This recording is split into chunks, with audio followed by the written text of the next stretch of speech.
how do you invite more money into your life? You got to be willing to let it go. This is Jai. He built $2 million businesses in his early 20s and then threw it all away to build a life filled with abundance, not just with money, but more importantly in connection, fulfillment, and lots of travel, which is where Art of Mondays was born. Please welcome to the show, Jai Howitt. Do you like to be that worst in the room, or how does that dynamic feel with you? I really care about progression and learning. I want to push myself constantly. Like, that's inherent need for growth is kind of this part of my blueprint. And so if I can see ways to increase the rate of learning, I will seek those out. You can choose to do anything in this world. Why do we spend so much of our lives in careers or pathways that don't serve us? Failure is such a big one that we've been taught to believe is a bad thing. I was fishing with my dad and I hooked this shark, and then the shark got off and I was like, I lost the shark. I failed once again. And Dad goes, there's never a failure, mate. There's an experience. That's stuck with me ever since that point. You met an old inventor named Boyd. He was 79, looked like Einstein, and partied harder than anyone my age. We were showing him these products that we were working on and excited by, like a film camera brand, and he just kind of stopped me as we were talking. And he goes, this is all great, but how's it going to change the world?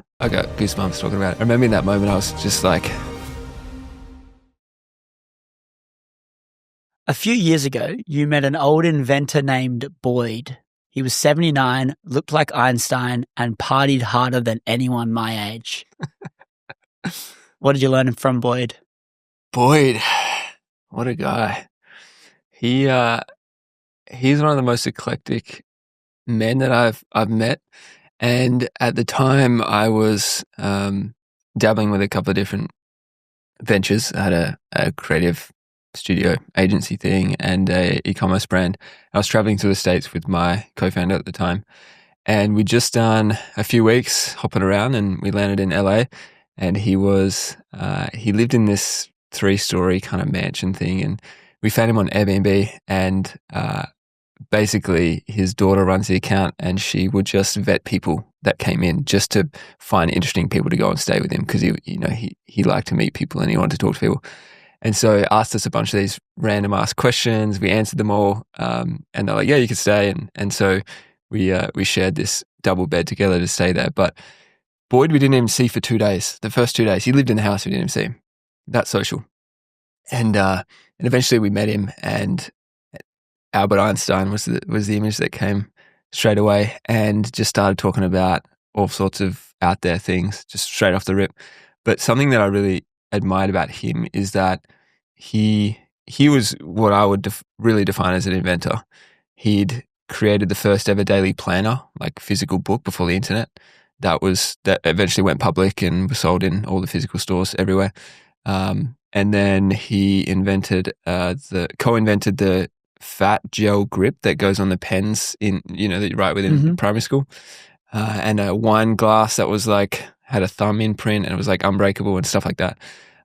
So he'd studied in really traditional advertising, the kind where you'd lock yourself in a room for 14 hours until you come up with some, slogan for a billboard, and that was a sort of traditional advertising.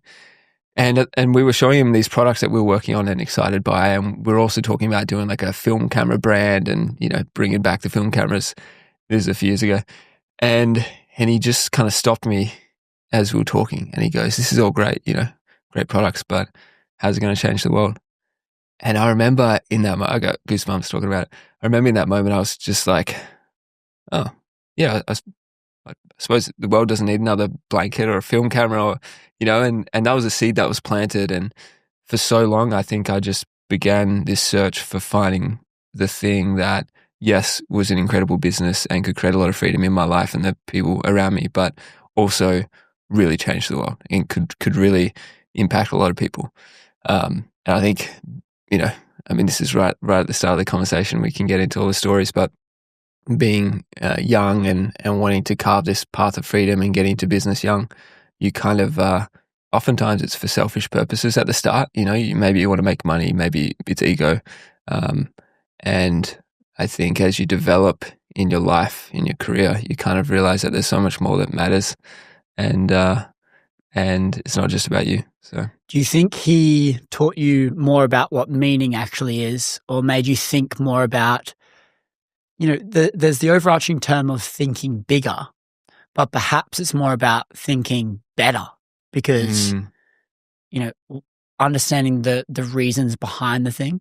Like saying, is that going to change the world? Like, come on. Let's fucking create something that changes the world. Did it make you think in a different way what Boyd told you those days you were spending with him?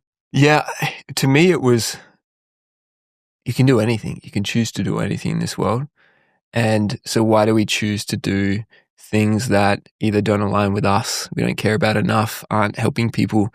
Like, why do we spend so much of our lives in careers or pathways that don't serve us?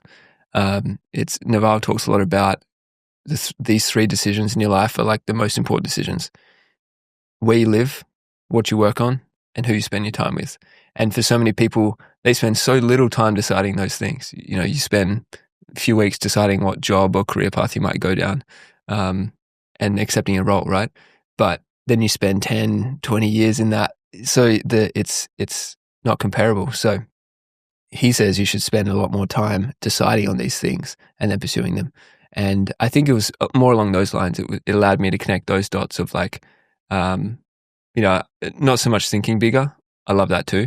But it was, you get to choose. So why not choose the thing, that you can spend your life on? It's also zooming out enough as well and realizing that the decisions that we're making are actually impacting a lot more of our life than we may think. It's like altering the course, and it might only seem like a little bit, but it actually ends up being quite a big altering part of your life. It changes your life, which is not a bad thing.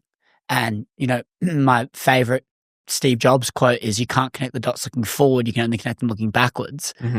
So it's actually not really about where you end up, but recognizing that the decisions that we make now actually do change our life quite a lot.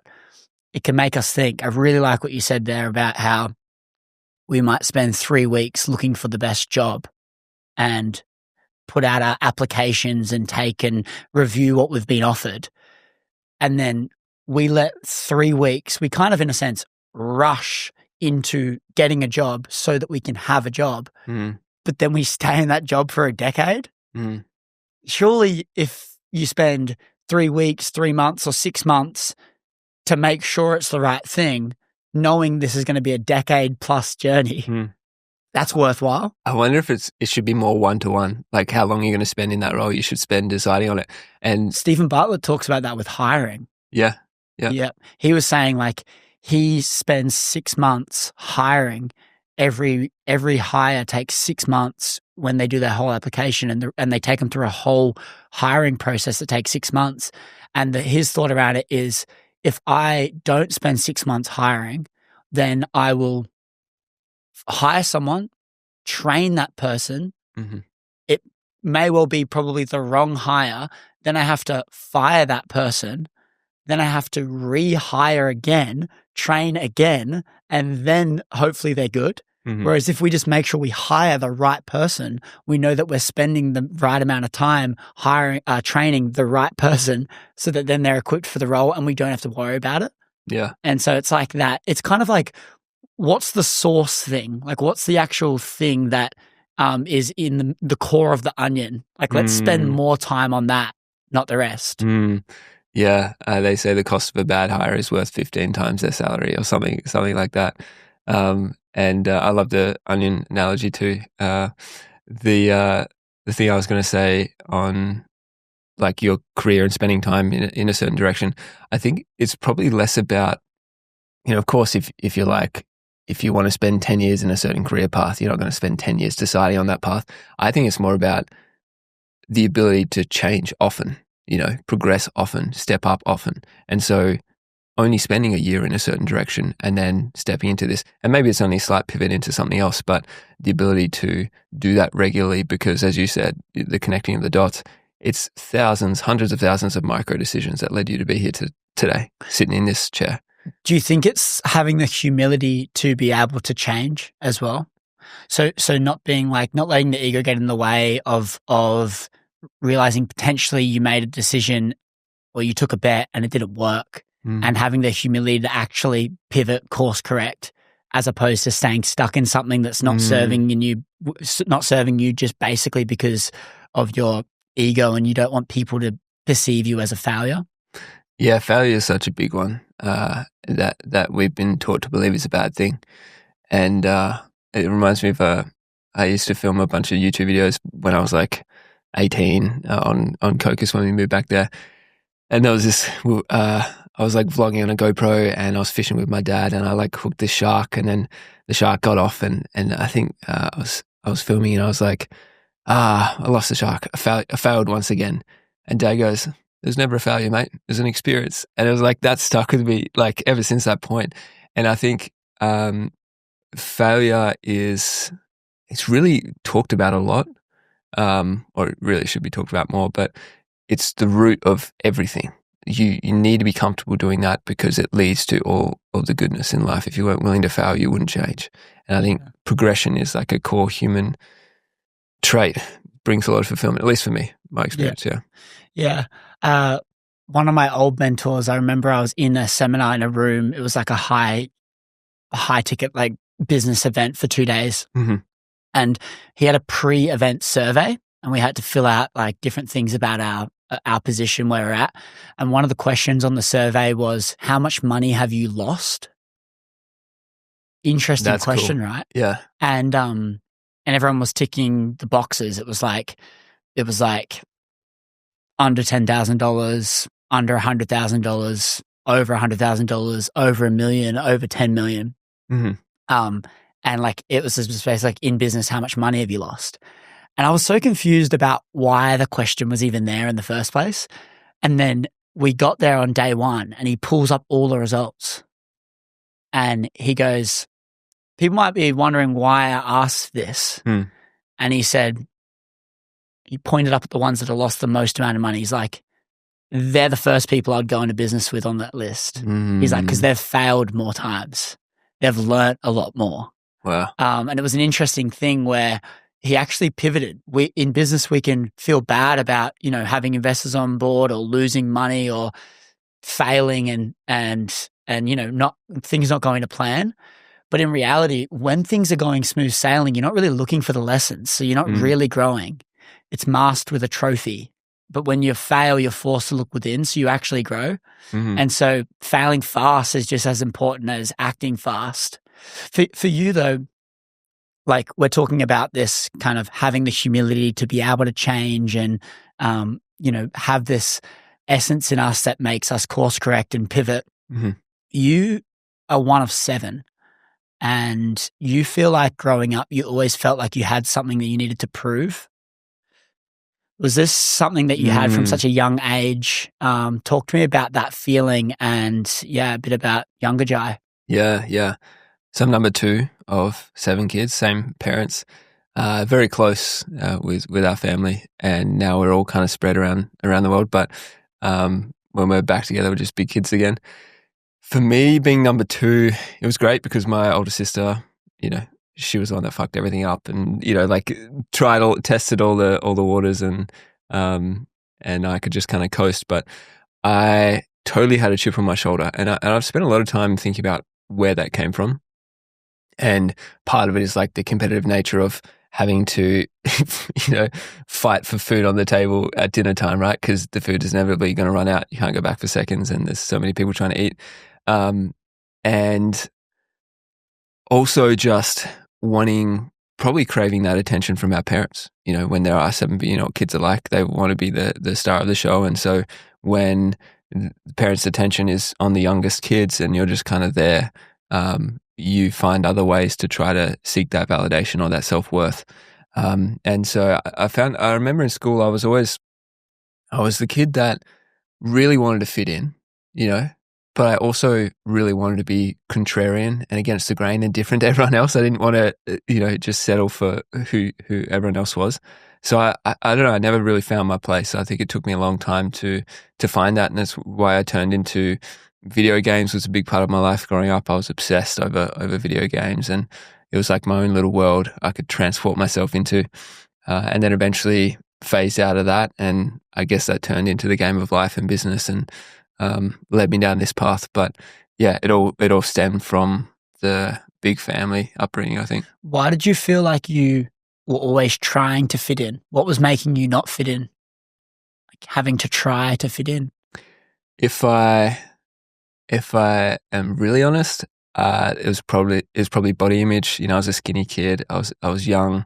When I was young, I was didn't hit puberty till I was like 18 or 19. So I was actually pretty short, squeaky, high pitched voice, looked like a girl with long hair. So there was probably a bit of like, I got teased and stuff like that. But it wasn't full scale bullying or anything like that. It was kind of this middle ground where I like just wasn't quite enough, and that made me want to be. I played a lot of sports growing up too. I was always like second or third.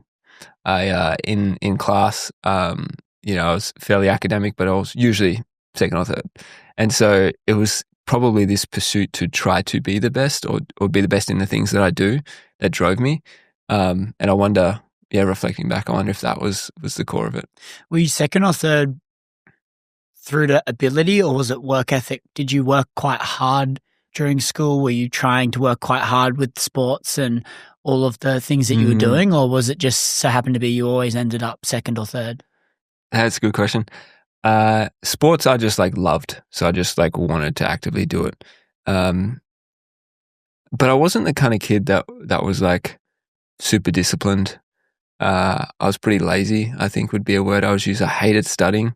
I remember my parents were quite strict, and they'd, sit in front of your desk at home, do your homework 2-3 hours in the afternoon, and I'd do everything but that. Often at school, same thing. There was a period of time where I was in like an accelerated math and science program, and it was online, so we had like our own separate room, and we're on computers, and we would just do everything we possibly could to just play games. And we would block out the teachers. Teachers can see your screen. We'd block out whatever that software was. We'd use VPNs. We'd put peanut butter on the. We thought it was a camera in the room, but it was actually just a motion sensor. We would just like do anything we could to just mess around, and I think that disengaged learning stemmed from just doing things I didn't actually want to be doing. And I'm just such a big believer in, if you flunk the English exam but you crush it in math, then do more math. Like, why would you not lean into your strengths and spend more time there? And the schooling system has brought us up in such a way that to make us generalists, to make us conform to a system. And I think maybe that also leads into some of the passion I have now for alternative education. And so it's not so much that it didn't serve me. I think it just opened my eyes to other things. Yeah.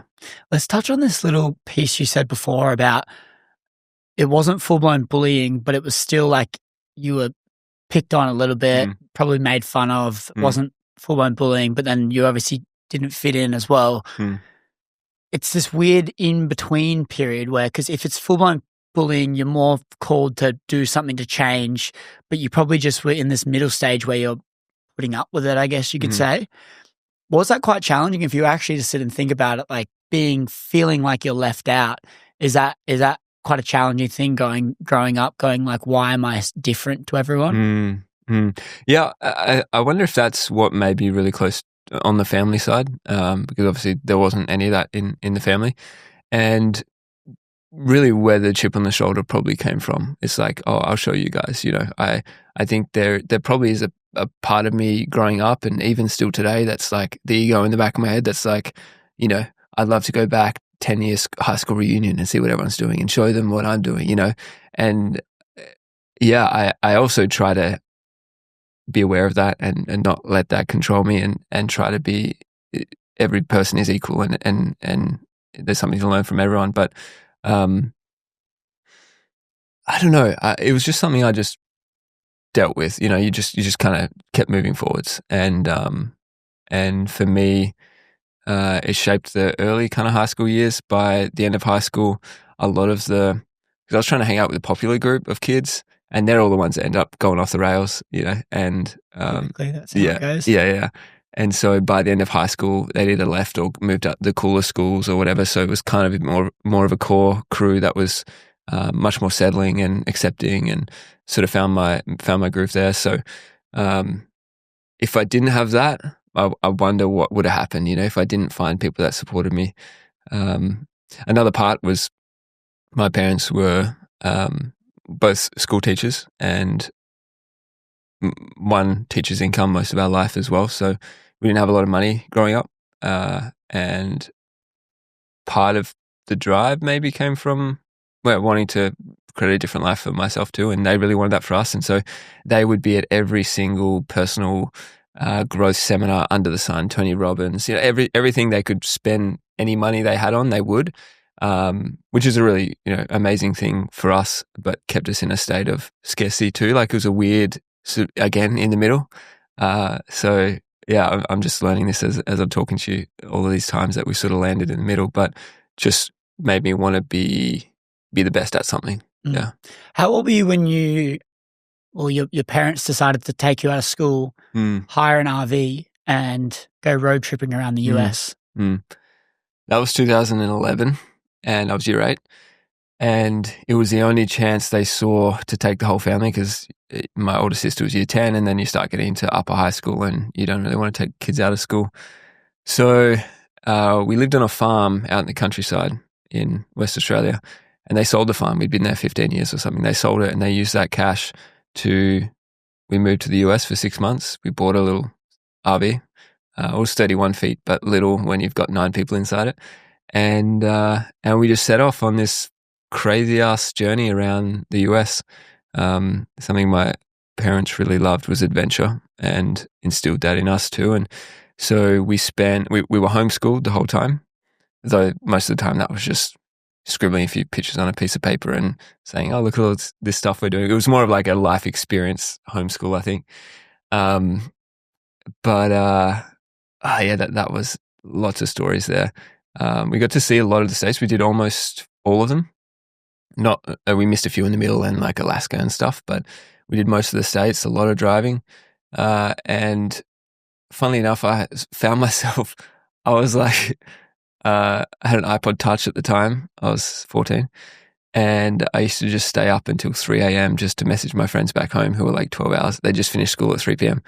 And I would sneak into mum and dad's room in the back and turn on the little Verizon Wi-Fi router, sneak back into my bunk and just be on my phone until 3, 4 in the morning on the iPod. And so I don't regret any of it, but I reflect back and I wish I was more present. I wish I was more involved in that trip as a family.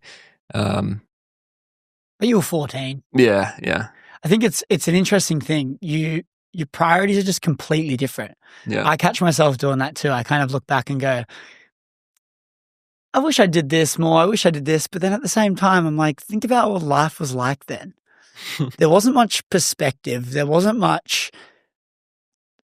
You just wanted to play video games and play sport, or at least for me, and hang out. And you didn't really have, like, the worries were, for me, were like the girls at school. Like, you didn't really have worries. You didn't have, like, there might be some like things you wanted, but really you didn't.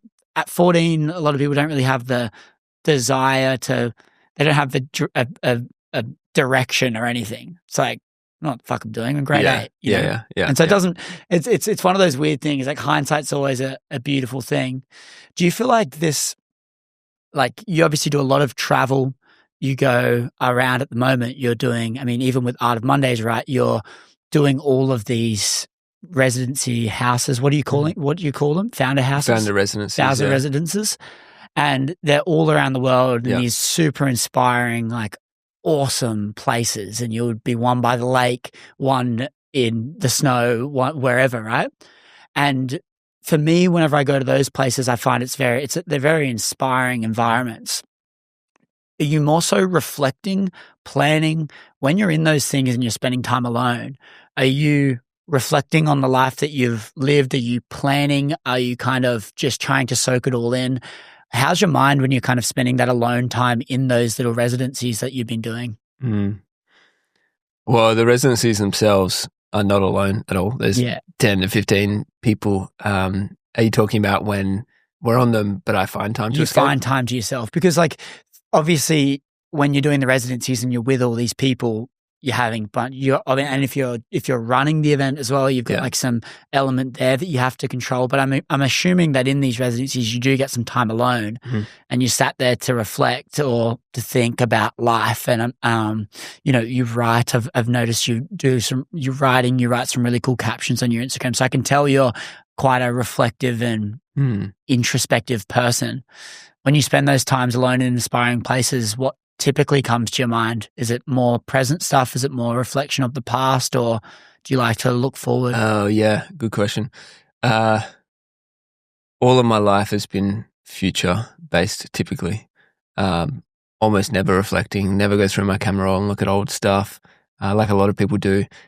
It's always, and I just told myself maybe it's because of the ambition or because of the things I want to do or because I'm the chip on the shoulder, just wanting to be better. And for a long time, my greatest fear was unfulfilled potential,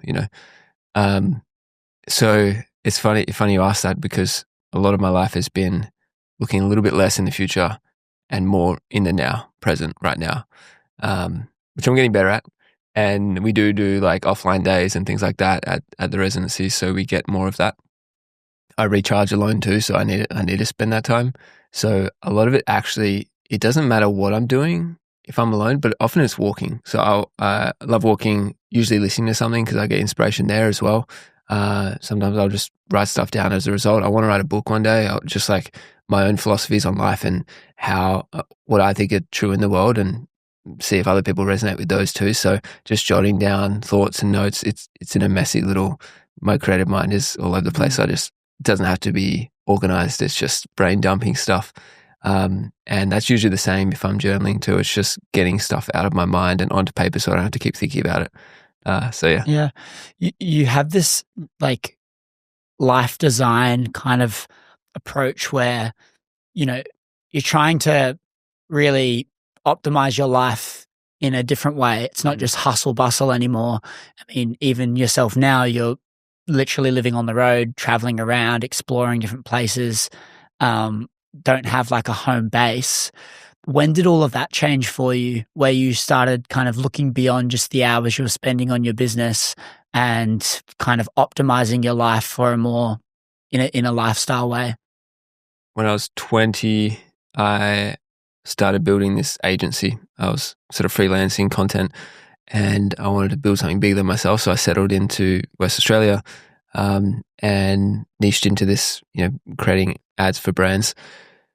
And it took off, like it moved pretty quickly. It was a lot of many months of failures prior to that, 50 sales calls with a no on every single one, and a lot of rejection and failure leading up to that point. But when it kind of all converged and made sense, it grew quite fast. We went from just me in my studio apartment to a team of 13 people, full-time in-house, a warehouse studio that we're working out of 2 minutes from my house, and just making all of it up. And for me, it was all about learning. It was like, I just wanted to be a more experienced person and human and take that into whatever comes next. And everything you said before, it's easy when everything's going well, it's easy to get caught up in it. So we grew, $0 to $1 million a year in 14 months, I think it was. First, like, serious business, first time serious founder. And I made a lot of mistakes. I wish I'd got more guidance. But the biggest one came probably year 2 or 3, where we just started bleeding money left, right, and center. We had payroll was way too high, paying our people. There were several times I had to come up with 15, 20 grand in like 3 days to make payroll, several times. And that really shapes you as a person, as an operator. And got through those times, you just go back to the drawing board. You reach out to every lead you've ever had, every past client you've ever had, and you make it work. But what I missed was I was trying to hold this front. No one in the team knew. My family didn't even know. We were still paying 100 grand a year for this warehouse studio with insurance and all the other costs. And so that year, we made over $1 million, but we spent 1.2. And that was totally my fault. I was the only one responsible for that. And what then happened 8-10 months too late is I had to let go of staff, the warehouse, which I held a lot of identity to. I really loved that space and what it said about me, and had to let go of that. We leaned down and we got profitable again, sort of in that 3rd, 4th year. And it became a good business again. I was back in the work, but it was a good business. But my heart wasn't in it. You spoke about this onion and the layers of the onion. And for me, I read The Way of the Superior Man, and in there's a chapter that talks about a man's purpose at that point in time is like a layer of an onion, and you peel back the layers, you get closer to your true purpose. And I read that, I was like, brain booster's a layer. I need to shed this thing. I need to move forwards, and that's what then progressed into the next, which is a whole nother story. We could talk about it, but your original question was along the lines of being okay with change. Is that what it was? Transitioning from hustle bustle, full-time work to having a bit more of a freedom, I guess, approach to it, where you're a bit more flexible with your calendar, with your workload, and the lifestyle component of your life that's kind of incorporating business into life. Mm. I think that was the catalyst, because I'd gone from my calendar was rigidly set out every single day, especially when you got a bunch of calls and meetings and team, and I hated it. I hated the constraint. At least me personally, it's not the way I could work. And I operated like that for years, and I was in the office oftentimes until late at night. And I just thought it's what I had to do to make it work. And it probably contributed to a lot of it working. But coming out of that, I was like, dude, I don't want to spend my life like that. I feel like there's either different business models or ways. It's just choice at the end of the day. You can find leverage in many, many ways, by hiring people, by automating things, by content and media. And so I basically said to myself, the next thing, I'm not going to operate in the same way. And so when Art of Mondays came onto the scene, it was after several months of travel, no income, just sitting in that space of like patience, and I'll find the next idea, and burn through all the cash I had. I was, kind of getting to that point of like, shoot, I need to do something now. But leaning into that, I did it differently. Now I'm like, I'm known in the team as like the dude that doesn't want to take meetings. I've got one recurring meeting every week with my co-founder Evan, and that's a really important one, and a couple with like direct reports in the team. But besides that, there's none. And so now my time is spent more in creative blocks, and I still work hard, but mostly because I love the work. And we spend a lot of time traveling. We've been full-time on the road since the start of this year, and the previous 2 years have been sort of 6 months on the road, and just designing life differently. I'm just a big advocate for, I don't want to use the word balance, because I think that's a commonly pulled thread, but just the ability to live a life that you don't want to escape from. And it's the reason behind the name Art of Mondays. It's like, I believe how you feel on Mondays, it tells you a lot about how you feel in your life. And for a lot of people, it's a pretty clear signal, but they ignore it. So, yeah. You said the office space, you loved what it did for you, or for your look or something. You're like, I loved letting go of the office and what it did for me. How it made me look, yeah. How it made you look. Yeah. What do you think you were holding on to there, and what was this office doing for you? Which is leading you to spend 6 figures a year on it. Yeah. The funny thing is we barely actually used it that much, because in the summer it got way too hot to even shoot in there. So we had to shoot before 9 a.m. and after like 6 p.m. in summer. For me, when you have a friend or your family or anyone come by and see it, the first thing they say is like, wow, this is amazing, and, you're only, 21, 22, and it gets to your head, you attach your identity to the thing, even though it's got nothing to do with me. And so whether I liked it or not, and no matter how much I tried to escape it, I knew that it was like a persona online too. I knew it could attract clients, and it was a great like marketing tool too. So I was kind of on two sides of it.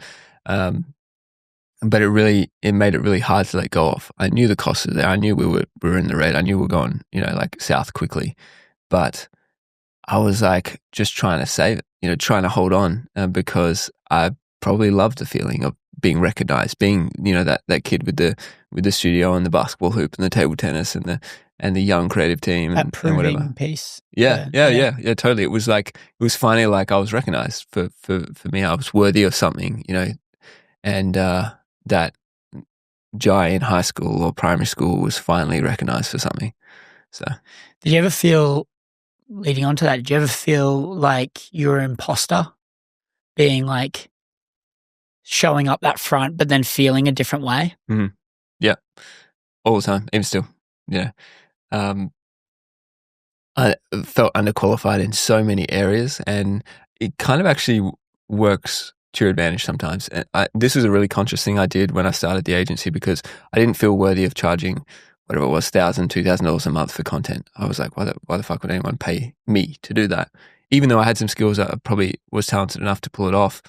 But I recognized my ceiling, and I was like, shoot, I'm limiting myself. I need to push past this. And so I started, I just went to the extreme. I was like, well, I'm going to charge people $8,000 a month then. Just beyond what I even thought was fathomable, which allowed me to detach almost from my own identity. So that was kind of funny. But so yeah, one of our first clients we landed was like $8,000 a month retainer. They stayed with us for 2 years. That was like the backbone of the agency. I've been using nose strips and mouth tape religiously for over 3 years now. And this may sound dramatic, but it has quite literally changed my life. I have a deviated septum, which means I can't really breathe out of my nose properly. And for a long time, I would wake up feeling extremely tired. My brain was foggy. I had zero energy. And come to find out, when you're snoring and breathing through your mouth all night, you're not truly allowing your body to rest. Your mouth isn't made for breathing. Your nose is. And we can go without food for weeks. We can go without water for weeks, but we can only go without breathing for minutes. I think it's important that we prioritize breathing correctly. I use Dream Recovery's mouth tape, and I also use their brand new Second Wind nasal strips. Every single day, I apply them just before bed, and this nasal strip stays on well throughout the day. The next day, it is 2 p.m. right now, and I am still wearing this thing from last night. Right now, if you go to the link in the description or the show notes below, or go to dreamrecovery.io and use code Griffin, you can get 15% off your entire order. That's dreamrecovery.io, or go to the link in the description or the show notes below and use code Griffin. That's GRIFFIN, and you'll get 15% off your entire order. Let's get breathing correctly. Let's get sleeping better, and let's get right back to the show. We see this like ego piece play a massive role, especially for young founders. Because I was the same. Like, I remember being like, oh yeah, like 18 years old, valued a company at $800,000, got investors on board. And it was this piece that, you can get attached to that identity, and letting go of that makes you feel like people are going to treat you differently. My realization was like, no one actually gives a fuck. Like, no one cares. It was this realization of, you do something cool, they'll talk about it for a little bit, and then they move on. You do something bad, they'll talk about it for a little bit, and then they move on. And the people talking about it are literally only the people that know you. And the great thing about that is no one fucking knows you in the scheme of things. Like, you might even have 100,000 followers, 200,000 followers, 1 million followers. There's 8 billion in the world. No one knows you, mate. Like, you're actually irrelevant. And thing that teaches me this is when I'm in planes and we're flying over cities, and you just see all these lights, and every single light is a person or a family using that light so they can see. And you just see thousands of them everywhere. You see a building and every light's on. And you go, every single one of those rooms has at least one person in there. And for me, it's this like ability to be able to remove myself from any pedestal that I'm creeping up on. Like, let's just get rid of all of that. Has ego played a big role for you? Did you have some sort of like ego death in this sense where you had to transition from that business and leave it behind, leave the office space? And like, was that quite a challenging transition for you? Yeah. I'll talk about it in a sec. I wanted to bring back to what you said about just being on the same playing field as anyone else. And you've said this even before, where, you might have a fan who knows you and has seen your podcast and your videos, and they come up to you on the street, and something you do is they say, "Hi, I'm Tim," and you say, "Hi, I'm Chris," even though you know that they know who you are. So I love that as like an approach and a technique. And I think the more that we can bring that into all areas of our life, because you're right, like some people may know us and recognize us, but in the grand scheme of things, who are we? We're all people. We're all just people. Yeah, and by our experience of someone or our perception of someone, it can change the way that we respect them or treat them. But the problem is that experience or perception is only what we've seen. It's actually not them. And the thing with social media and people listening to this podcast, they might be fans of the show and listen to me for hours every single week. And I fucking love all of you guys that are listening to this for hours every week and sharing and commenting and telling your friends about it and putting on your story, like leaving reviews. All these things are so amazing. But the reality is what will happen is when you listen to so much of it, you start to value that person more because you've heard so much about them. And so people that you follow online can creep into something like a pedestal, like they are better than me or they are above me, when it's just not the case. And I was working really closely with a mentor, Jim Fortin. I'm going to interview him over the next month. He transformed my life as a young guy. He taught me that whole be to have concept. And yeah. And he was, I was on a coaching call with him and he was explaining how he's like, no one is better than you. He's like no one's better than you. Like, don't compare someone's highlight reel to your reality. And we can do that quite often. We can see what someone's presenting and label that as the whole version of themselves, when in reality, it's such a small segment of them. And then we take their whole highlight reel, perceive it as their reality, compare it to our reality, and then go, fuck, they're doing so much better than us, or they're so much better than us, when it's actually not the case. And equally, you might take someone that is you're perceiving them to be doing worse than you. Yeah. And you can be like, oh, the inverse. Yeah. I'm not going to learn anything from them. They're down there. Yeah. It's like, well, no, you could probably learn something from someone. Yeah. Everyone. But we kind of shut it off and create these divides. This guy said something to me once that is along those lines, and he just came up to me and he goes, who do you admire right now? Like, what content are you consuming? Who's the person? And at the time I just read Green Lights by Matthew McConaughey. And I was like, well, I like Matthew McConaughey, I like his stuff.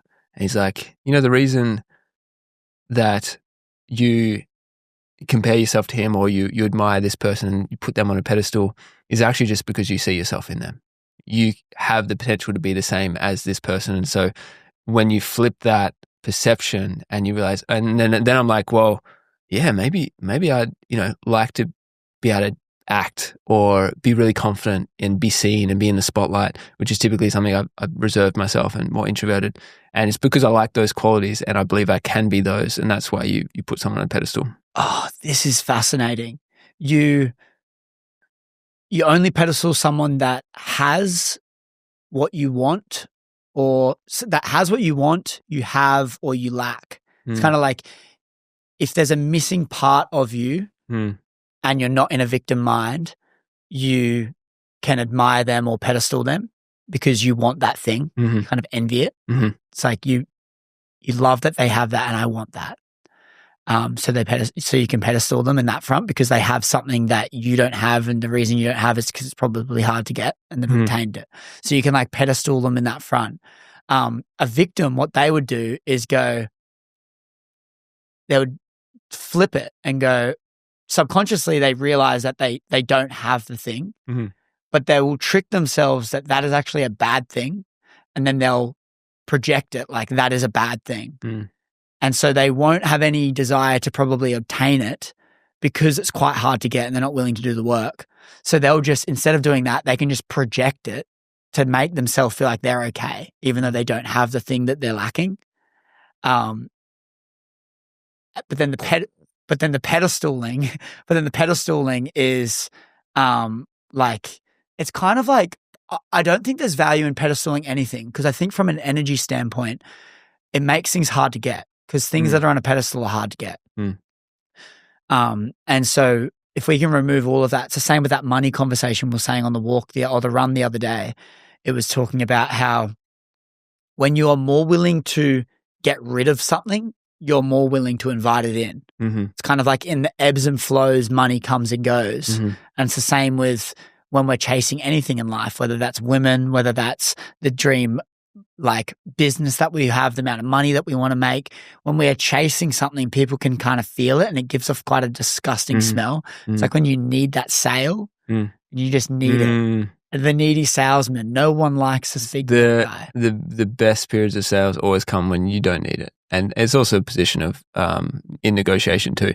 Actually, there was a moment I was at this, call it a conference. It was like a personal expression development thing. And it was actually Alex's one that we saw the other day. And one of the questions I had for him at the end was like, how do you invite more money into your life? How do I raise this ceiling of what I believe I'm capable of? And he said, you got to be willing to let it go. And that really stuck with me too, because as you just said, it's like the tide comes in and comes out. You need to be really willing and abundant enough to let it go out, invest in yourself and the things, to be able to call it back in. The less you hold it so tight, the more that will come in. So if you want the thing, you've got to be willing to let it go. Yeah. And I wonder if that's true for everything. I wonder what that means specifically, just so I can wrap my head around it. Like if you're, because it sounds cool. I want to know. I want to unpack it a bit so I can understand it truly. Like if you want the thing, you've got to be willing to let it go. So does that mean that you don't have the thing, you desire it, but you can't attach yourself to the thing? Is it kind of like I wonder how you actually apply that? Yeah. I think particularly the things that you feel a blockage around, like you feel like there's a ceiling or you've just not been out, you find yourself just banging your head against the wall when you try to do a certain thing. A lot of time that would be money in business. Yeah, limiting beliefs, things like that. So then it's really relevant because you actually need to, release control in order to achieve the thing. Yeah, I wonder what else that relates to. I'm thinking like relationships and stuff like that. I wonder if there's a space there. Yeah. I feel like there's this element of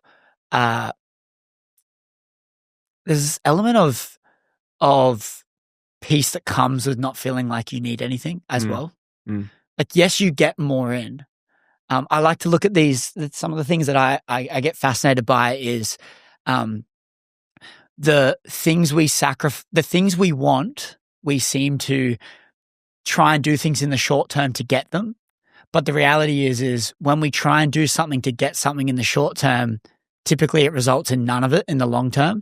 And so it's this weird dance where you kind of have to be the person that's on the other side of the thing. So like be the person that you want to be and do that thing. And then a byproduct is you'll have that life. It's that be, do, have approach. Yeah. It's the same thing of going, like what's a good example? Okay. Great example. I have had a problem with external validation over the past 5 years, feeling like I need to validate myself externally. And so I'll make most of my decisions based on what other people are going to say or think. Really common if you're in like the social media world as well. Yeah. Yeah. And I would say before social media, it was probably a problem. Yeah. I'm getting a whole lot better at it especially working really closely with Jim this year. So probably this year, since the very start of this year, end of last year, I've been a lot better with this. But I want external validation. So what I might do, and so I want external validation, and I don't want to be alone. I want to have friends and friend groups because I don't want to get old and not have any friends in my life, right? These are the things that I want, right? Mm. And so what I might do to get that is be extra loud in rooms so that I could be center of attention, because then when I'm center of attention, I'm not alone because people are seeing me. And then I'm also getting validation because I'm sharing something that might be good and they're going, oh, wow, that's so cool. Rada. So I'm getting external validation. But who likes that guy that's very loud in the middle of it and he is saying everything about him and not understanding anything about anyone else?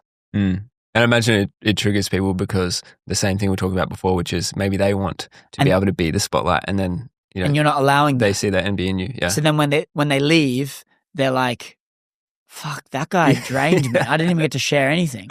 So in the pursuit of not wanting to be lonely and wanting to be validated, I overextend myself to the point where I actually don't get validated. In fact, I repel the people.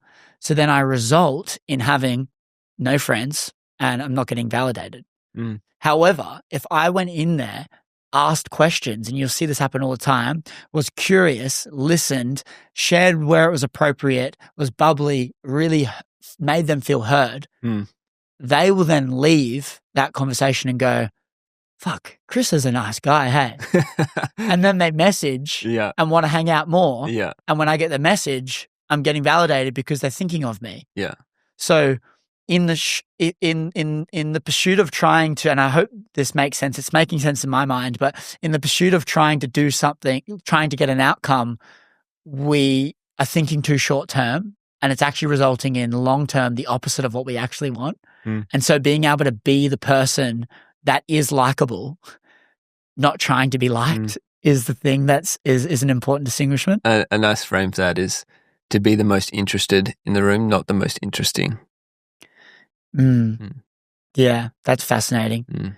How do you go navigating rooms where people are doing, say, better than you? Do you feel like that's a space you like being in? You're naturally having a founders homes and things like this. Yeah. You're meeting a lot of awesome founders and stuff. Do you like to be that worst in the room, or how does that dynamic feel with you? Personally, yes. Mostly because I really care about progression and learning, and I want to push myself constantly. Like there's this inherent need for growth is kind of this part of my blueprint. Not everyone's like that. Everyone has different makeups, and that's just something I've learned about myself.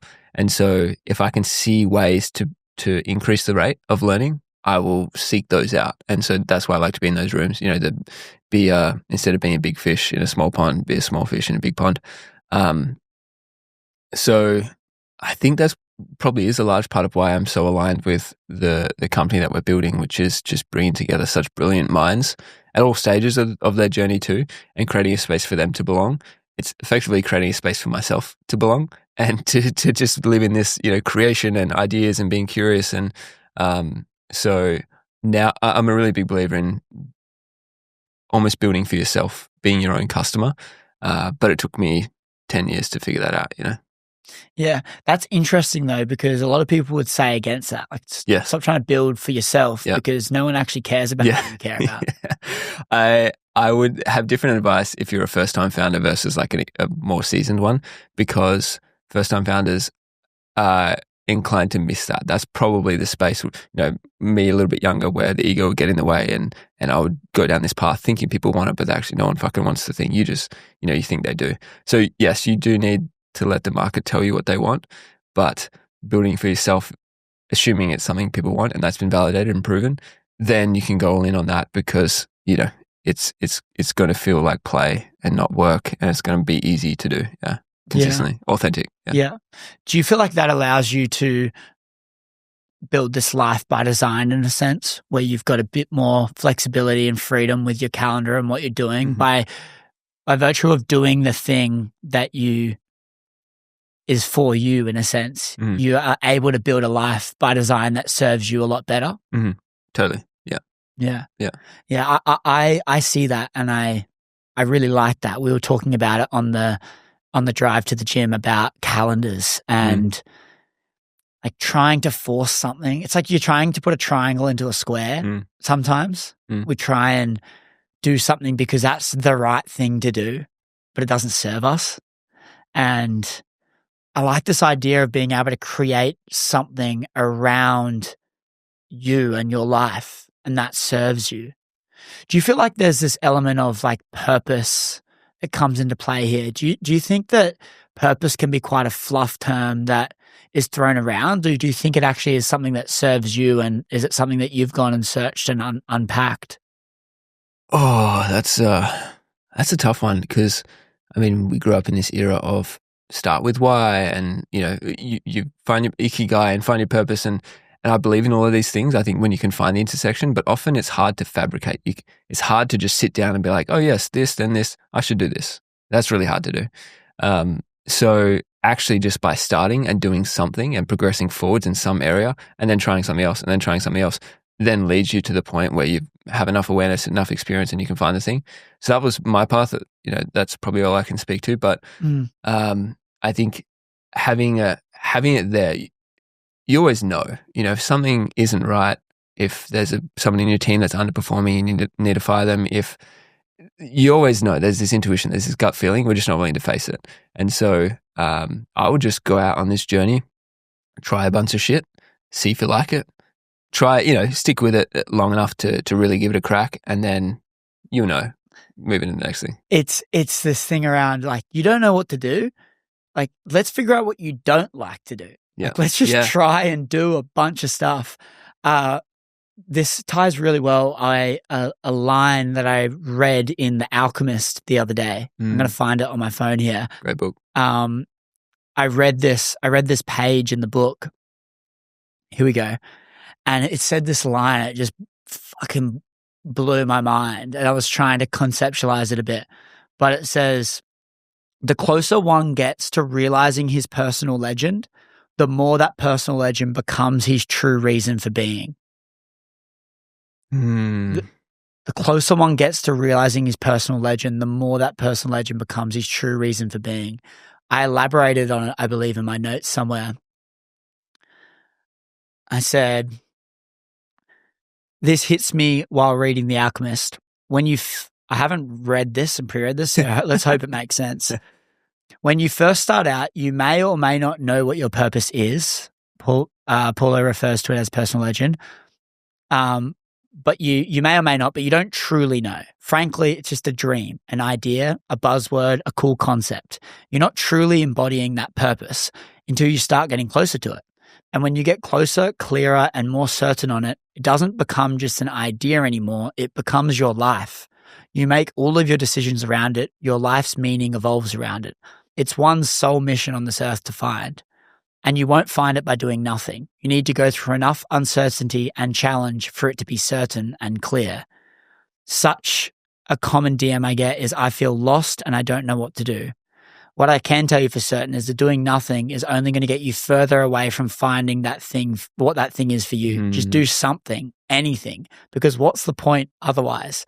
Life is made for living, not just surviving. The more I progress towards my personal legend, the clearer and more profound it becomes. Things start to make sense. Life starts to get exciting. And for that, I say, let's fucking go. Oh, dude. Seeing your face light up when we got on this topic was gold. Yeah. Well,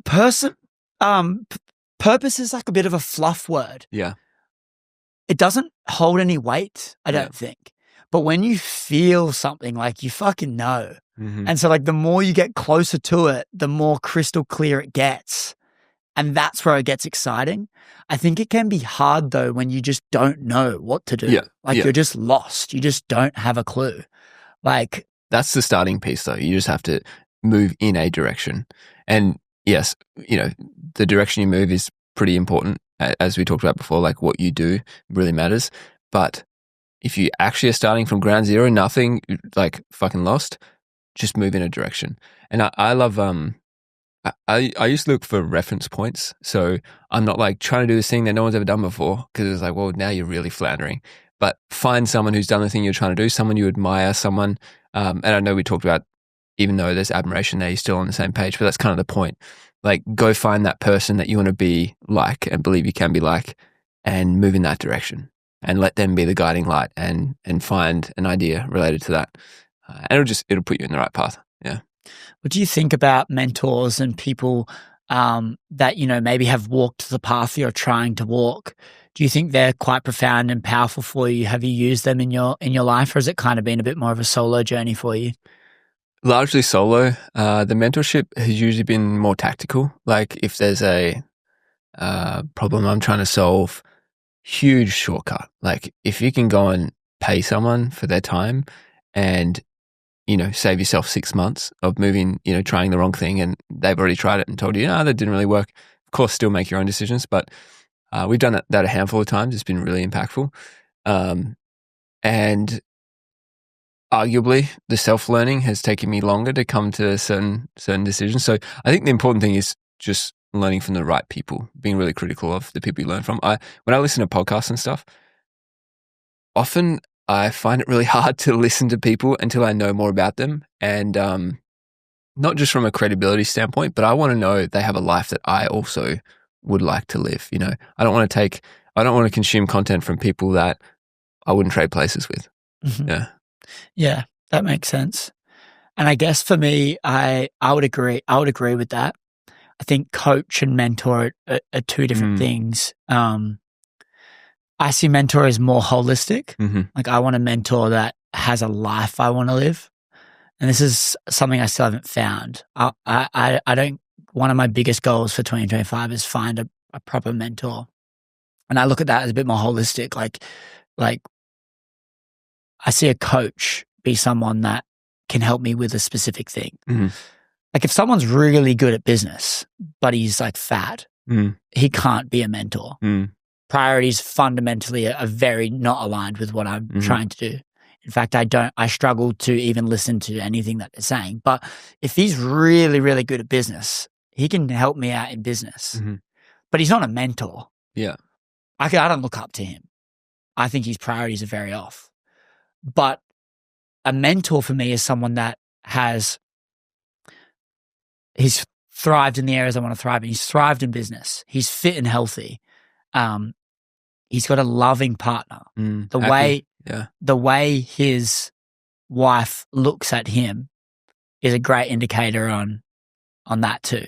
Yeah, who he is as you can tell when the people I've met in my life where their partner just looks at them in awe. That is a massive desire for me. Like I want my partner to just properly love me, and people around us can see that. It's not fabricated. It's not fake. It's real.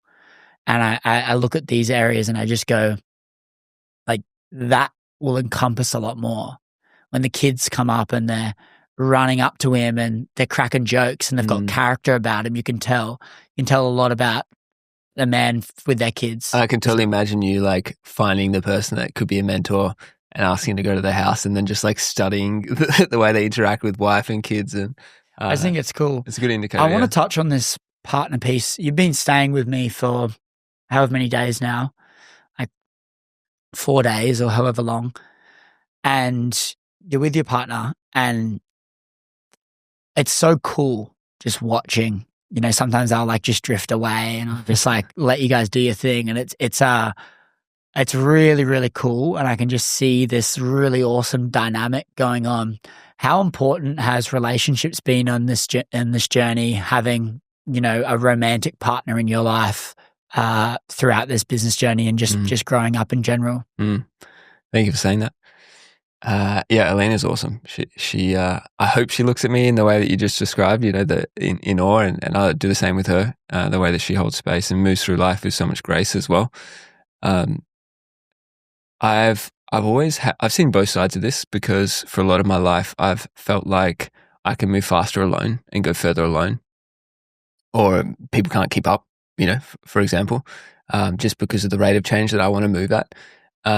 And so a partner can actually be very grounding, and they're the ones that pull you back into presence rather than the future, as we talked about before. And so that's something I've really valued in our relationship.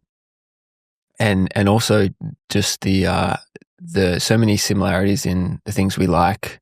And so we can jam out over that. She's had a really incredible journey over the last year and a half, going from studying medicine to quitting uni and just picking up a camera, and now being full-time in the creative field, you know, supporting herself. So that has also been really amazing to watch and be a part of. And so we can kind of go back and forth on that stuff. And I think that brings a lot of fulfillment in the process too, because not everything is just business, as much as people in business feel like it is. And it may be the first priority for a lot of men. But the relationship then, it creates this other space. It creates this again, I'm coming back to the word balance. I'm going to use it, but it really does, right? Like it allows you, especially when you're traveling too, it allows you to change your state and lean into other areas, and it makes it sustainable, I think is the point there. So, yeah, constantly learning and evolving too. I think being a great partner is its own skill set that you need to lean into and teach yourself. And admittedly, it's an area that I want to work a lot more on, I suppose is the short answer there. So I hope that answered your question. Mm. Have you found it hard to navigate? Because there can be so much challenge in business. And have you struggled, or has it been an interesting thing navigating that, making sure that they can be separate and it doesn't bleed out into your relationship? Yeah, totally. Yeah. The obvious thing there is like the inability to switch off sometimes. You're in work mode and your mind's full of stuff, and then being present with your partner. I had another answer that I'm just wording. Can you frame it in a different way for me? Yeah. Just the making sure that your business doesn't bleed into the relationship is quite hard. I just find that it can be this balance. What I'm trying to get at with this is it's this dance. There's this discussion in the traditional media landscape and in society that men should be more open and vulnerable and honest with their partners. Mm-hmm. And I'm not sure if I entirely agree when it comes to high operating men that are potentially putting out fires or trying to make world changing things and really make proper impact. It's not a smooth sailing journey. And I also don't think that we need to onboard those challenges, maybe not all of them at least, onto our partner and make them aware of it all. And so I'm just wondering how this dance is, between challenge in business, trying to achieve so much great, and how much of that bleeds into the relationship, or are you trying to make it separate, etc.? For me personally, and not everyone's like this, but I separate the two in the sense that I don't do business with romantic partners. That's kind of been just a rule that a line I drew for myself. But that's not to say you wouldn't help each other. Out of love and out of wanting to give and help your partner achieve their dreams and vice versa. There's crossover in that sense, but it's never in a transactional way. It's never in a business partnership. For me personally, that's worked because then the relationship can be its own thing, and you can give that its own attention. And I think that polarity has been helpful for me. And in the tone of like, you're right, business is so fluid and dynamic and challenges, fires on one day and ease on other days. And so that's probably more of just really open communication. Like they have to understand, and that expectation really has to be set from the start. I think it's almost harder if you've been with someone for several, so many years before you start in the world of business, and then they have to see you change, and that makes it really hard to change with you. Adapt. Yeah. So I've been fortunate. I mean, we've been together a couple of years, but I was already in this, on this journey. So I was just really honest from day one with the things that I'm doing in my life and what I need as well, and where I can give. And she did the same thing. So yeah, the answer there is communication, totally, and honesty. Yeah. Was most of your business journey, or at least you're 27 now? Yeah. Was most of your 20s, were you single or were you in relationships? Most of it in relationships. I've had 3 long-term, 1 in high school, 1 for majority, like the first chunk of building things. And then there was like a 1.5 year period, which is also great because there's a lot of growth. You just like throw yourself in the deep end and learn a lot. And then, the last couple of years has been in a relationship too. So I guess I've seen both sides, advantages to both, but it's a hell of a lot of fun when you have someone that you can, by your side that you can jam out with and enjoy the process together. Yeah. Yeah, I think it's the pinnacle. I just look at it and I just go like, that's just so cool. I think the more I'm making more money and, doing better in business, I guess you could say, it's a weird thing where I just go like, what means more? Like what actually means more? Like, is it making an extra $100,000 a month, or is it making a close partner to share all of this with. It's Mm. like fuck, like that's the shit. But then it's like finding the right person is that whole battle where you're in this dance of just going like, I just don't want to spend time on if they don't feel like the right one. And so you just go like, where this dance of like, do you lean in to like put yourself out there and like go on all these dates and all this stuff, or do you just focus on you and do your thing and then they'll just pop up in your life? Like, I'm assuming it might have happened like that potentially for you. I funny, there's a lot of similarities to how I would pursue ideas, which is when you start in one direction, be committed to that path, and it must tick the boxes for something you can do for a very long time. Or in the case of a relationship, you know, if you do find yourself being attracted to someone, make sure they tick all your boxes. Don't settle for anything less than that, and then just see where it takes you. You know, there's so much. I don't know if it's society or culture, or there's like, you have to know exactly. You know, you have to know if you're going to marry this person. You have to know if you're going to be with them for the rest of your life. They have to. And for me, I think having that expectation creates like this kind of head-to-head force sometimes. So that, of course, is the end goal, but without the expectation of it, and you can grow together. What's your take? Yeah. I struggle. I normally sit in that first lens because I go, it's a fucking waste of time. It's not. But in the sense of like, what if you pursue a business that is a waste of time, but the learning and the experience that you got from it, and you enjoy the process too, I feel crafted you as a person. Yeah, it definitely crafts, but there's an emotional piece to relationship that you can be more logical in business. True, yeah. I would much prefer to go through logical pain than emotional pain. Yeah, and so perhaps interesting. Chris has been burnt before. I feel it though. I know what you mean. I think it's such a big thing. You're like I will stop I will like if I just think I think it's more important. And so I actually think it's a bigger decision. How much pressure do you then put on yourself to find the one? Well, I don't put because they have to be. Well, perfect, I don't put any pressure in it. I just like I don't put any pressure on it, and I'm not looking. Yeah. I'm definitely not looking, but I envy it and I'm inspired by it when I see it. I'm like, fuck, that's just so cool. Like, I'm like, I just go like, well, at the end of the day, what's the point without it? I don't know. It's just like, I think it's fucking awesome. So, yeah, I think it's. But that's the difference, right? I agree with your like. What's the point of if you know for sure it's not going to be, you know, then don't pursue it. I agree with that. But if there's a potential for it and they tick the boxes and you can and you will and you're willing to, then it's a beautiful thing because you can grow together. And so, yeah, then there needs to be that filter. There needs to be that lens. But there doesn't need to be the hard stop expectation, if that makes sense. I get it. Yeah. What do you think's next for you though? Obviously, Art of Mondays is the main focus. Business-wise, you're nomading at the moment, traveling all around the world. What's life look like for you? What are you trying to do in the business and life? And what does kind of closing out the rest of the year look like for you?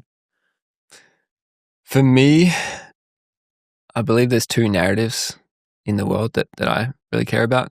One is that there's going to be more people building things for themselves, wanting to create freedom in their own lives, whether that's a business or just monetizing, you know, something they care about. And two, the world's going more online. Technology, AI, like it's advancing so rapidly that in-person core human connection is just so important. You know, taking it back to ancestral times, sitting around the campfire with your community, right? And so they're the two big bets that I'm making. And I believe we can influence culture and breed this new wave of thinkers and entrepreneurs who want to build lives that they love. And that's the game that I'm playing. So that's a really long game. You know, it's not the rest of this year. That's 10, 20, 30, 50 years. But I could follow a few, you know, different curiosities within that. And so it involves a lot of travel just because I like doing it. I get inspiration from outside myself. That's why we do it. We get to meet a lot of folks. Our communities are all worldwide as well. So we get to drop in and meet people too. And I just want to keep following that curiosity, I think, and see where it leads me, and just focus on the process, because I think if you focus on creating value in the world and actually really just helping people and with no expectation of anything in return, it's like this ripple effect and greater things happen, karma, of course, but, don't do it for karma, just do it because you want to do it, and things progress. So that's the space I'm playing in, and want to make more content, share that with the world. I want to have more interesting conversations. I want to be more curious. And that about sums me up, I think. That's awesome. And if people who get involved and check you out, what's kind of, we obviously didn't talk about Art of Mondays and what it is specifically, but if you give us a bit of a rundown on what Art of Mondays is, the Founders Sports Club, what all the pillars are, and if people were interested, how they could get involved with things. Yeah. The short way of describing it is we create spaces for curious and ambitious people to belong. So we do that in a few different ways. We have like a Founder Sports Club. So people will introduce you to 3 other founders in your city every month to go play sports with. It's like a new way to network, something I'm passionate about. How many people do you have around the world? We have 5,000 on the paid membership now, and we're in 150 cities, and that's really rapidly sort of growing. And then going a layer deeper, we have what we call a sort of private community, and that's really highly vetted curated group of lifestyle founders, and who want to go deeper, want to spend time in rooms and spaces with others just like them, because I think it's a lonely game, business. Oftentimes it is. And I'm sure you felt that too. And so within that, we do a bunch of stuff. We have like co-living houses. We're doing about 1 a month at the moment. We'll probably do 2 a month next year at the rate of growth, and online spaces and calls and just ways to connect with other like-minded humans and get more out of this thing we call life. So it's kind of it's funny. I thought so many people would come in for like the really tactical business side, like, oh yes, I can learn from people who've done the thing I'm trying to do. I can move faster. I could potentially make more money as well. But actually it's so much more about just finding your friends and your people, and that's why people stick around. So that's what we have right now. And I'm just thinking off the rip here. I've never actually really publicly shared the Art of Mondays stuff, but we can whip up a landing page with artofmondays.com/Chris and take care of your audience, because I think there's a lot of synergy. Like I loved what you're building here at the podcast, and if anyone does want to get involved, we can help them out that way. Awesome. I'll leave all of your details in the show notes description below. I just want to commend you. I feel like, we connected a couple of years ago now, or whenever it was, and then we met up in person last year. I think it was. It's all just however it was in Burley Heads. And I think there's something about you that you have this really calm nature, and I really respect it. There's something about an energy where you can be really calm but also switched on. And I just love it. You can spend so much time. It's easy, and it's really inspiring. So thank you for being who you are. Thank you for sharing your light and your story, and I really appreciate it. Thanks, dude. I'm really grateful to be here and spend some time in your world too, living with you for a few days and getting to do this and be out here in Austin. So it's so awesome. Good. Screenshot this, guys, if you've made it to the end, and tag Jai.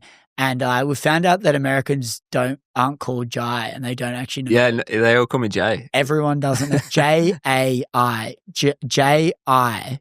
Jai.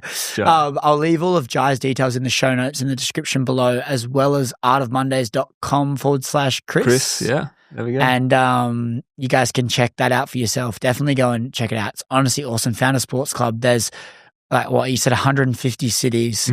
It's like, it's a bargain. It's cheap, but it's like so good, because you can literally connect with other founders, people crushing it, doing similar things to you in your city.